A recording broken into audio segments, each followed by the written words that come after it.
The strategy is to sample patch instances and use a planner to solve those instances offline. Then we execute the plans against the instances to construct policy state action examples for training. And the policy states might not contain the same variables as the plan states. And I'll talk about that as we go along. We then learn a decision tree classifier to map these policy states to actions, and then we evaluate the performance of the learned policy on new simulated instances. So instances that were not seen in the training phase. So to build the planning instances, we generate the patch contours using a simulator that was built by one of the research engineers at Mbari. And this is an example of a patch that's generated by that simulator. The outer edge of that patch we call a standard patch, and then there are various inner contours determined by different chlorophyll levels. And you can see the color-coded chlorophyll levels, and red means high chlorophyll. This is an example of a plan. Basically, the patches are about 8 kilometers across, so they're very large. We solved 2,000 of these, and the plans are about 500 actions long. So the planning problem is to get round the patch as efficiently as possible without getting lost. And we use a confusion level, a variable called confusion, to model the AUV being lost. It gets lost if it wanders inside or outside of the patch. Right, and we set a maximum confusion level, and the confusion is set to 0 every time the AUV crosses the edge.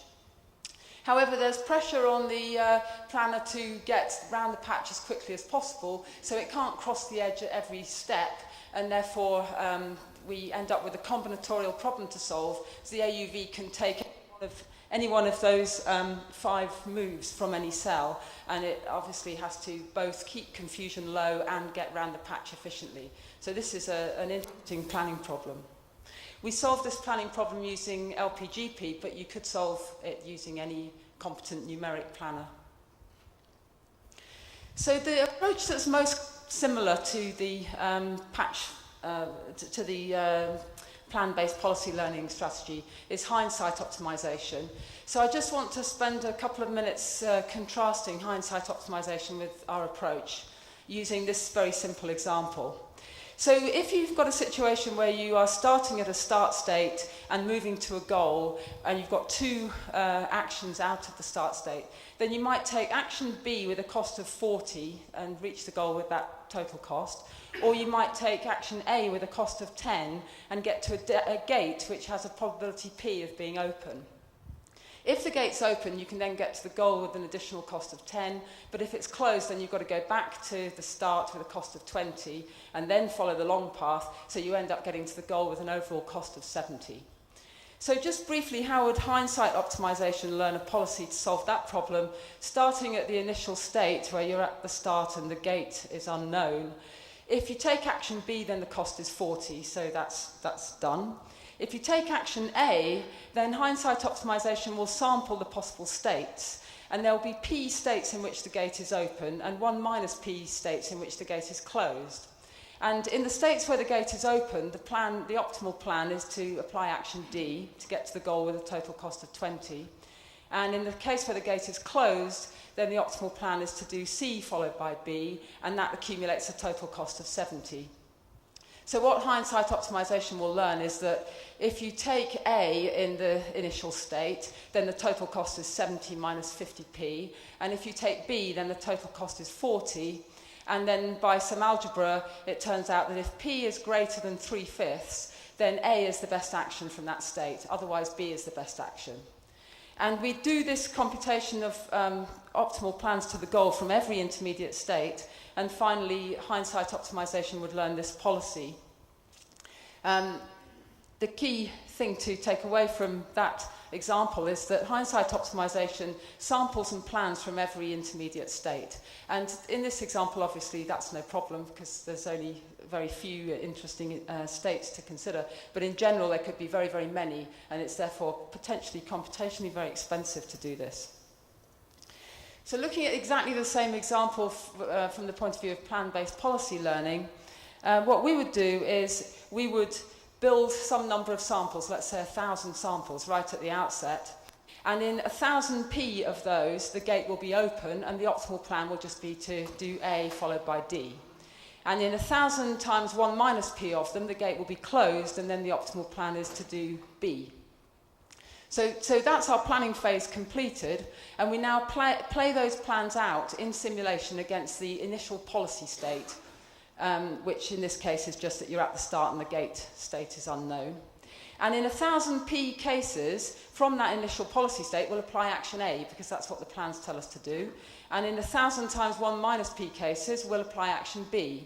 And then when we apply A, we will reach the state where the gate is open, and in those cases, we'll apply action D. But we'll never meet the state where the gate is closed, because in our plan samples, we always knew whether the gate was open or closed, and if it was closed, then we never went there. So that's a missing state. So we then classify these state action pairs into a decision tree, or a collection of state action rules. And you can see from that collection there that the gate closed state is missing. So this is an incomplete policy. So the way that we address that is we roll out the policy against new samples, and every time we encounter a missing state, then we adapt the policy. So when we execute action A, we'll sometimes arrive in the gate closed state. There'll be no policy action proposed, so we have to repair the policy. And what we do is we identify some default action, which is the right thing to do, that will get the system back into a state where it continue execution of the policy. And in this case, the default would be to apply action C and get back to the start. So that's the rule that we add to the policy, and then we reclassify the state action pairs to learn a revised policy. And as a consequence of doing all that, we will learn this policy when the probability is greater than half. And this is the same policy that we learned using hindsight optimization. But the difference is that we learn to do this when p is greater than a half, while hindsight optimization learns to do it only when p is greater than 3/5, and it proposes B otherwise. And hindsight optimization is doing the right thing here. That's actually optimal, and the plan-based learning is not optimal in this case. But there are other examples that I could show you where it's the other way around. Right, so one of the critical things in our approach is that there are often observable variables that increase discrimination.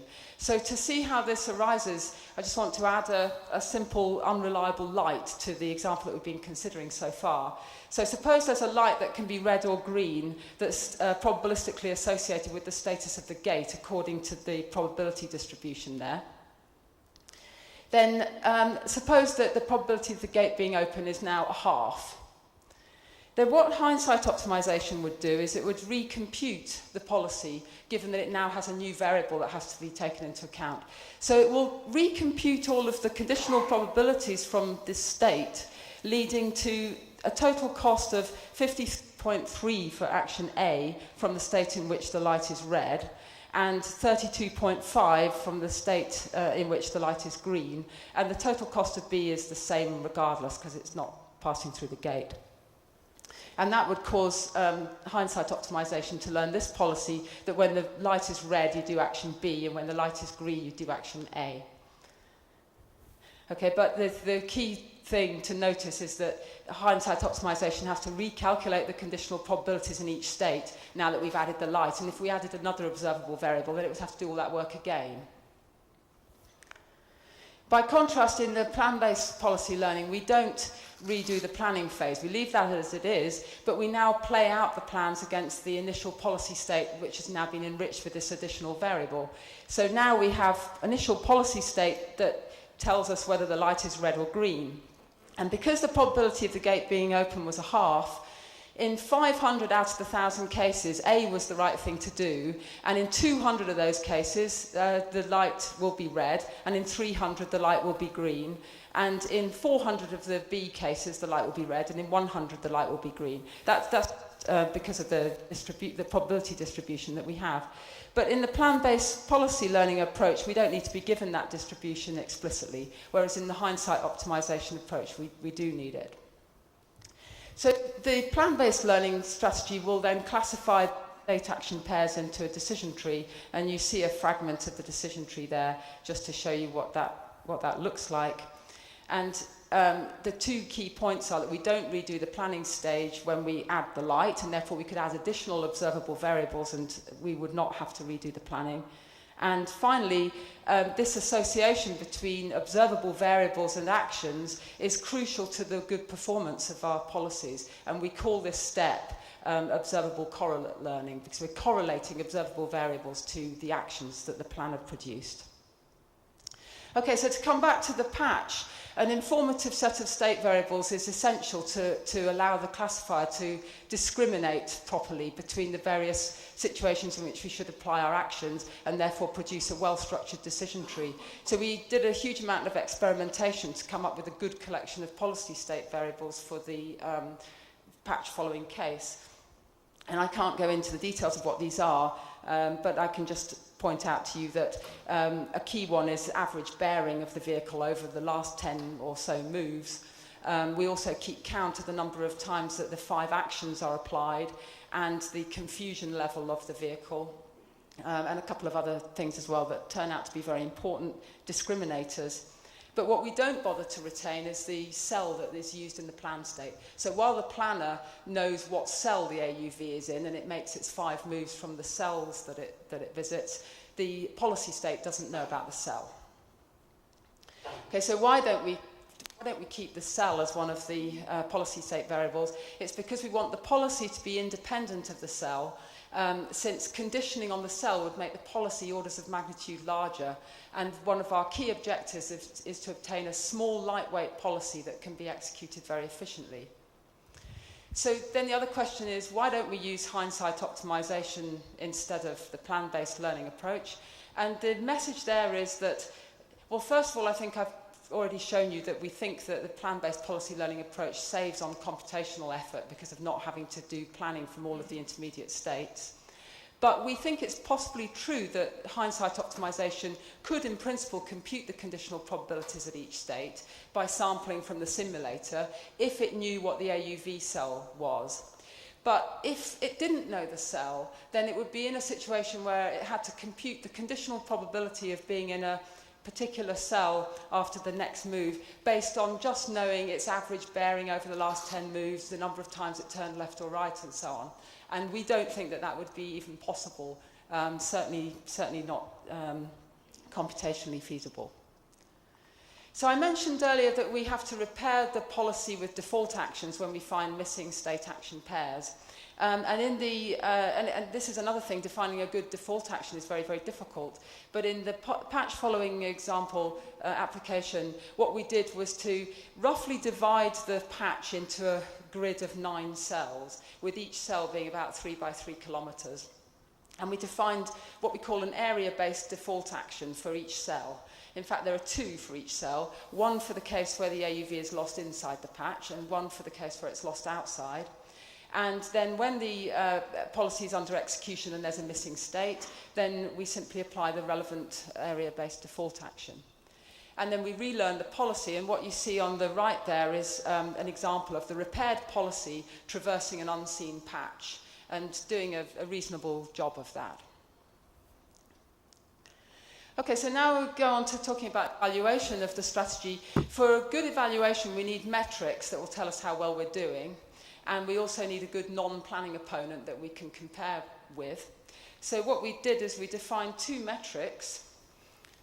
The first one tells us how far the patch is from the path. And the second one tells us, I'll come back to this, the second one tells us how far is the path from the patch. Okay, now if we're considering how far the patch is from the path, if you look at those examples at the top, on the left we have one where the AUV just does a huge kind of coverage of the whole zone. And in that case, it would get a good score for how far is the patch from the path, because the patch edge is being met very, very often by the path. Okay, the path is covering most of the patch edge, so that's good. However, it would get a bad score for the how far is the path from the patch metric, because all the points inside the patch that are not crossing the edge would be considered far from the patch edge, and therefore that score would be bad. And in the other case, on the right, we have a tiny fragment of path just traversing the top of the patch. That would give us a bad score for how far is the patch from the path, because there's lots of patch that doesn't go anywhere near that path.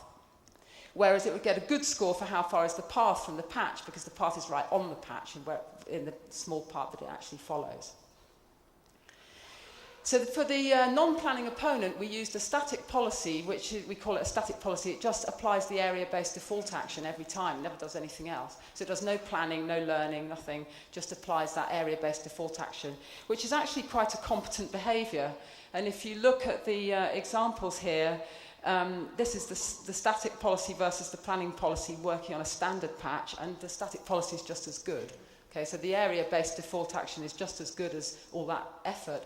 But of course, what we really care about is the robustness of the learned policy to other shapes of patch. So we learn the policy off these standard patches, but we want it to work on lots of different kinds of patch. So in these experiments, we devised 3 types of patch that are non-standard, which we call horizontal, static, and inner structured. And our objective, as those metrics indicate, is to get round as much of the patch edge as possible, okay? And when you compare the static policy with the planning policy on the left here, you can see that the static policy is only traversing a small part of the patch, and then it's missing most of it. So as a consequence, it gets a very bad score for the how far is the patch from the path metric, phi, and a much better score for how far is the path from the patch metric, omega, because it tends to follow the bit of the patch that it does follow pretty well. On the other hand, the plan-based policy learning strategy is doing a reasonably good job of traversing those patches, even though they're non-standard and it learned on standard patches only. On the same way, on the right there, we have the static policy is doing a pretty poor job, not so bad in the top there, but quite bad down below, of just missing the patch almost altogether, as is reflected in the scores, while the planning-based policy is doing a quite good overall traversal job. It's not perfect, obviously. You can see that it's not ideal, but it's doing a pretty good job in terms of the objective that we set. And we perform 10,000 tests over examples of these types of patches, and those are average results over the 10,000 tests. So in conclusion, what we found, or what we think is the case, is that plan-based policy learning works very well when it would be very difficult or impossible or computationally far too expensive to calculate the conditional probabilities at the intermediate states. In those cases, the plan-based policy learning, we think, saves a lot of computational effort.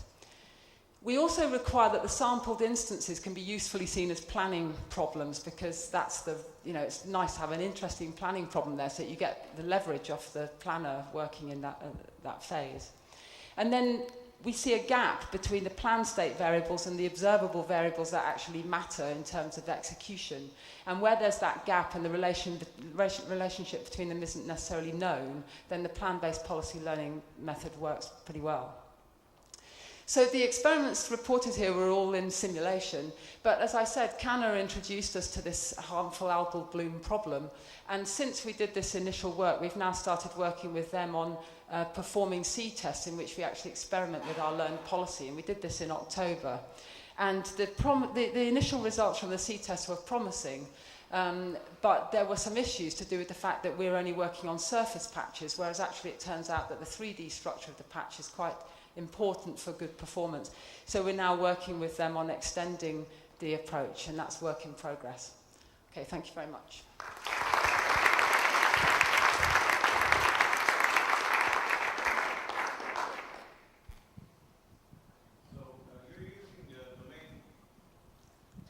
Domain-specific features for your policy, right?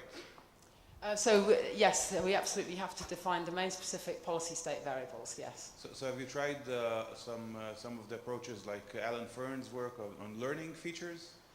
We certainly could do that. I mean, what we've found so far is that it's an incredibly delicate matter to come up with really good discriminating policy state variables. So I don't yet know how we would automate that process, but it would be great if we could do that, because that would generalize the strategy a lot. Yeah. Can you talk a bit more about your decision tree learner? In particular, how does it handle conflicting plans and regularization? Right, so we use the J45 classifier from the Wecker toolkit. It's the C4.5 rule learner, and we use that as a black box. So we don't, I can't answer the details of your question straight off the bat, except to say that we use that as a black box, and what we've discovered is that the choice of variables influences how well that decision tree partitions the space, and that's why we've invested a lot of experimental effort in coming up with a good set of variables. But we haven't delved inside the box at all. So does it happen that you have a lot of conflicting plans coming up given a particular state? No, I don't think that's an issue. No, I really don't think that's an issue. I mean, basically, we do a huge number of samples and plans, and in this particular case, 2,000, but, you know, you might do 10,000 because that's all an offline process. And the way we look at it is, the more plans you see, the better information you're going to get about what are sensible things to do in all the different situations. And the whole idea of the plan-based policy learning is that if you learn off enough plan samples, even if many of them are giving you somewhat conflicting information about the choice, you'll have seen all of the interesting situations you've got to deal with during the training phase, and then you can just apply that knowledge very quickly in the execution. So that hasn't been an issue for us yet, but maybe it's something to look out for. Yeah.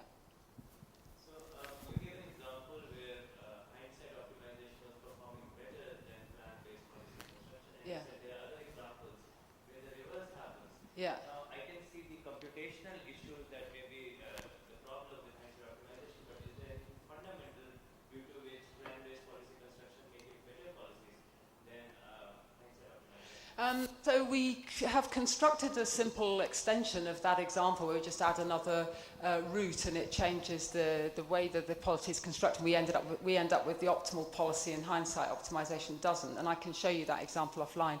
But I think that fundamentally neither technique produces optimal policies. That's clear, because you can create examples where they're both non-optimal.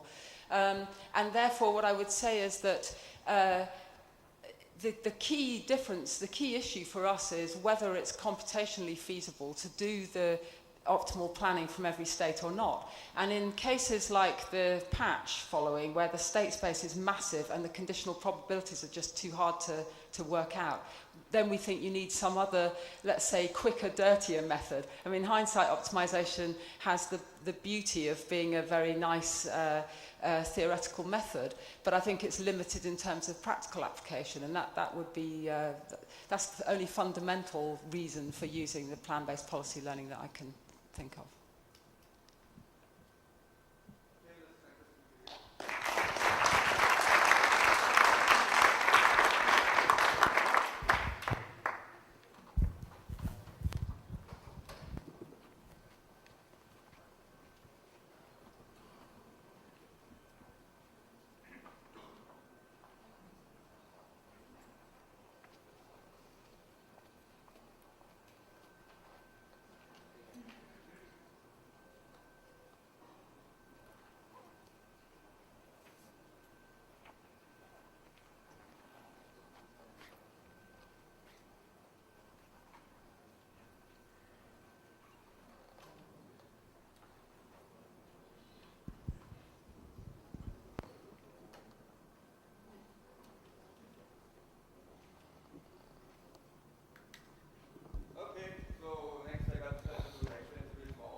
Hello, I'm Hutan Nachos.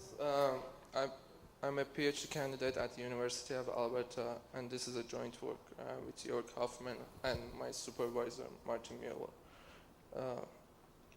So most of the planning applications need reasoning about limited resources that are available, like fuel, energy, money, time.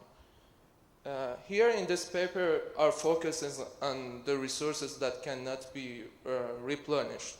A good example is a task where you have a fixed budget of your resource, like money, and you need to come up with a plan to achieve your goals without exceeding the initial budget. So basically, you have an initial supply of the resource, and your actions can only consume resources. They cannot provide new resources when you execute them.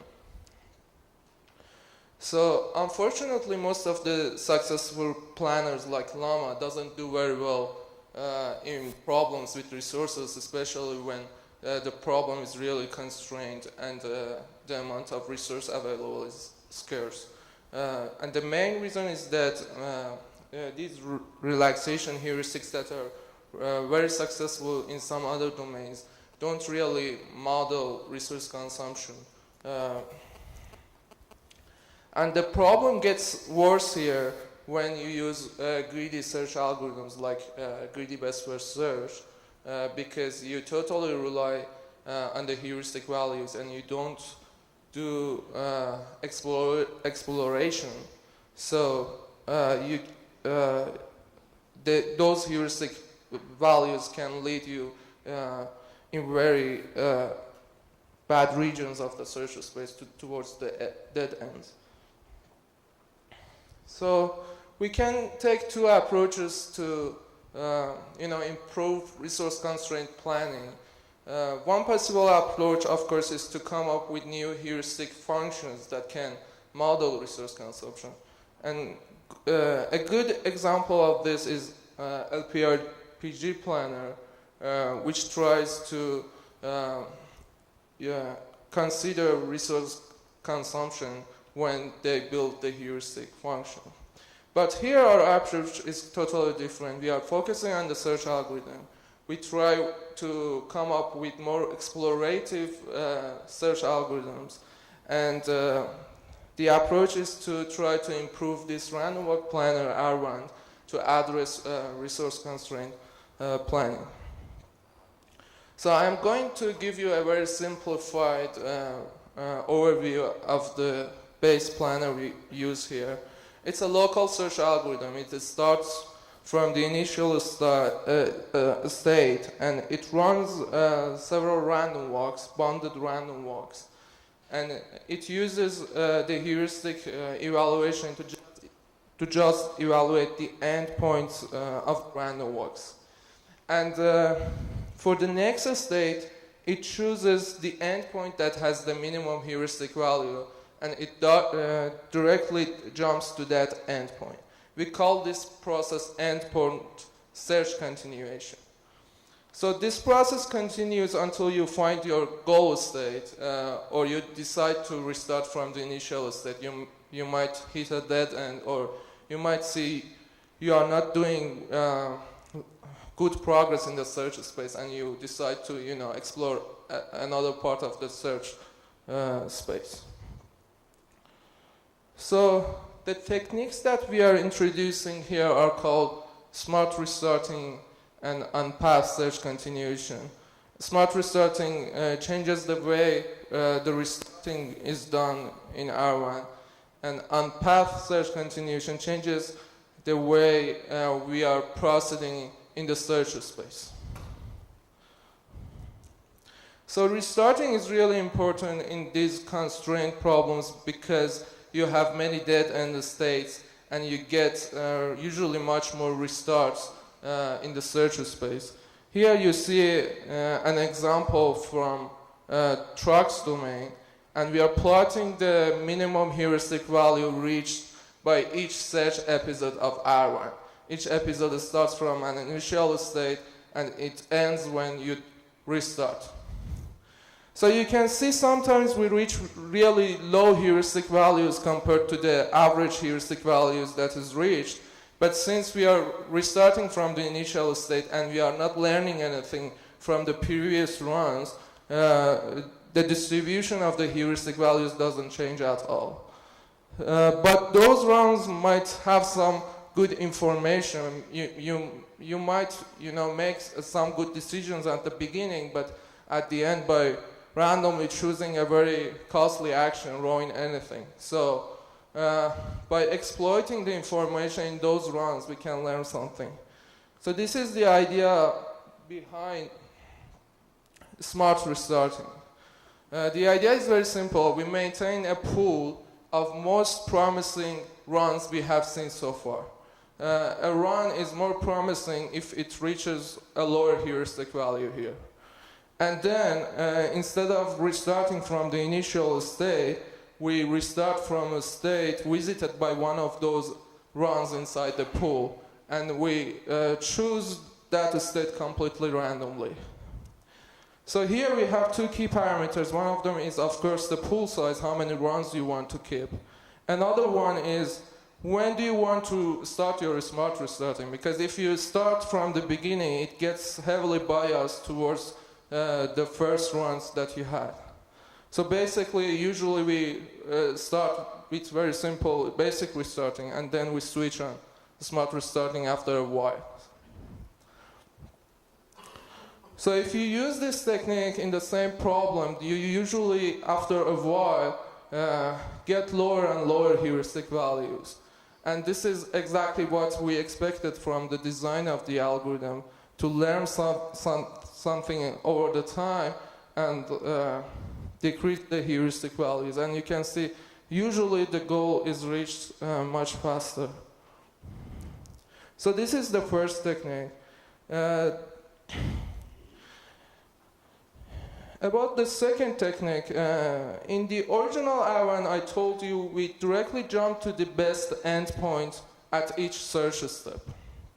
But the problem with that is that if some of the actions in the path already consume lots of resources, you are basically committed to that resource consumption. And the rest of the search is somehow wasted if you are basically in the dead end right now. So we decided to design a more conservative approach here, to both use the guidance and postpone the commitment as much as possible. So the idea is, instead of jumping to the best endpoint, we keep the path to that state, and in the next step, we run random walks from randomly states chosen along the path. And we keep updating the path after each search step until we find the goal state.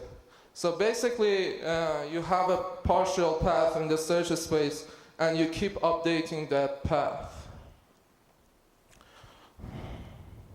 Okay, now we have these algorithms, but a good question here is how we are going to evaluate them, because it is really important to see how the algorithms that we are testing are doing when the problem is really constrained. If you give infinite amount of resource to the problem, good planners like Llama doesn't have any problem solving the problem. They just ignore resource consumption.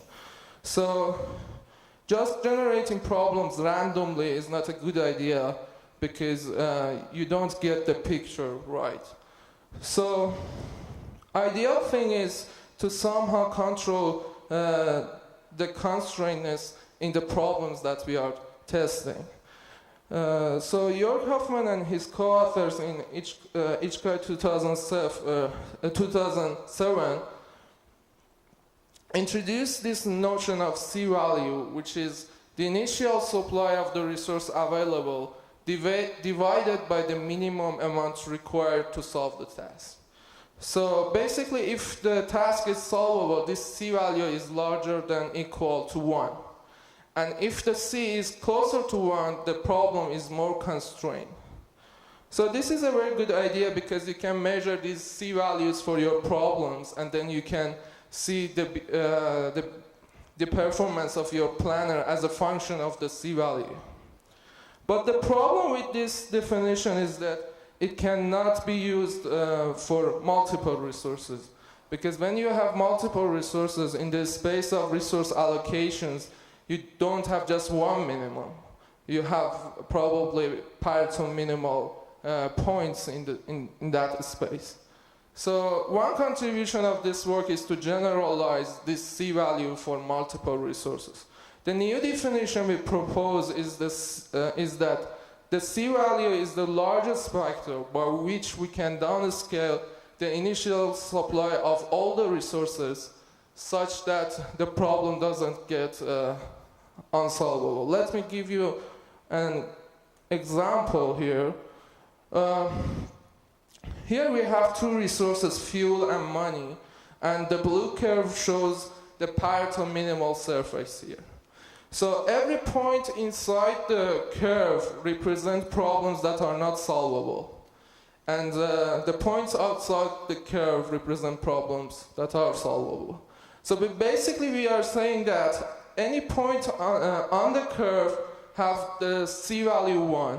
And then you can measure the C value, the constraintness, for the other points by drawing a line from that point to the origin and finding the intersection with the curve.